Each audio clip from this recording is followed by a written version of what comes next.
এনেই general PTR বিদ্যাৰ আমাৰ ৰাজ্যখনত খুব ভাল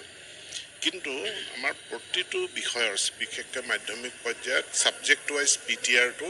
আমি উলিয়াইছোঁ এতিয়া যে আমাৰ কোন বিষয়ত শিক্ষকৰ নাটনি আছে গ্ৰেজুৱেট টিচাৰ বুলি ক'লে গ্ৰেজুৱেট টিচাৰ তেওঁ যিকোনো ছাবজেক্টৰ হ'ব পাৰে আৰ্টছো হয় ছায়েন্সো হয় আৰু আমি ডেডিকেটেড মেথছ টিচাৰ দিব বিচাৰিছোঁ ইংৰাজীৰ কাৰণে ডেডিকেটেড টিচাৰ দিব বিচাৰিছোঁ সেইকাৰণে আমাৰ গ্ৰেজুৱেট টিচাৰসকল তেওঁলোকে কি বিষয়ত গ্ৰেজুৱেশ্যন লৈছিলে তাৰ তথ্য শিক্ষা হেতুত আহৰণ কৰা হৈছে তথ্য আহৰণ প্ৰক্ৰিয়া সম্পূৰ্ণ হৈছে এতিয়া আমি বিষয়ভিত্তিক পিটিআৰ পিপিএল টিচাৰ ৰেচিঅ' আমি তাক কেলকুলেট কৰি উলিয়াব পাৰিম আৰু কোনকেইটা বিষয়ত আমাৰ শিক্ষকৰ নাটনি আছে সেইটো আমি তথ্য লাভ কৰাৰ পাছত সেই অনুপাতে আমি পদক্ষেপ গ্ৰহণ কৰিম নিশ্চিতভাৱে এইটো আমি জনাৰ পাছতহে আমি ক'ব পাৰিম গতিকে আমাৰ এমাহৰ 15 দিনৰ ভিতৰত এনালাইচিছ কমপ্লিট হৈ যাব তাৰ পাছতে আমি সিদ্ধান্ত ল'ম আসলতে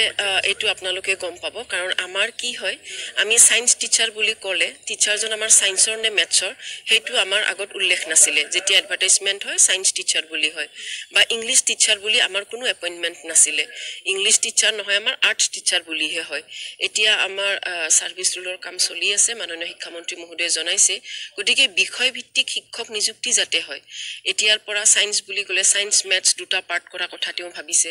আৰু ইংলিছৰ বিশেষকৈ ইংলিছৰ টিচাৰ হিচাপে আৰ্টছ টিচাৰ নহয় আৰ্টছ টিচাৰটো থাকিবই ইংলিছ টিচাৰ হিচাপেও নিযুক্তি দিয়াৰ তেওঁ ব্যৱস্থা কৰি আছে অতি সোনকালে হ'ব ছাৰে জনোৱা মতে আমাৰ নতুন ছাৰ্ভিচ ৰুল